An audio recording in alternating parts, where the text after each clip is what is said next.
मनेन्द्रगढ़ में कांग्रेस प्रत्याशी रमेश चंद्र सिंह ली नुक्कड़ सभा और किहिन की पिछला विधायक के बाकी काम ला जल्दी ले पूरा कराए जाही।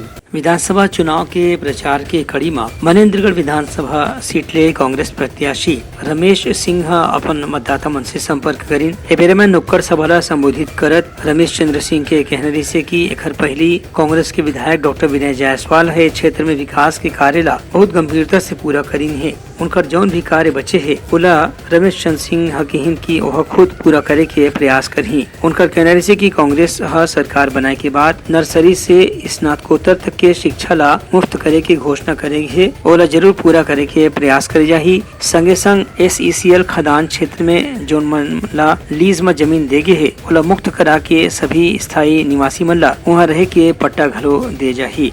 एकर अलावा जोन वन विभाग के जमीन में कटाई के प्रयास करे जाथे ओकर मामला भी अदालत में हावे, एकर निपटारा करके लोगन मन ला उचित न्याय दिलाए के भी प्रयास करे जाही। ए मौका में जिला कांग्रेस कमेटी के अध्यक्ष सचिव समेत दूसर पदाधिकारी और कार्यकर्ता मन घलो मौजूद रहीन। ब्यूरो रिपोर्ट उतलंघा न्यूज।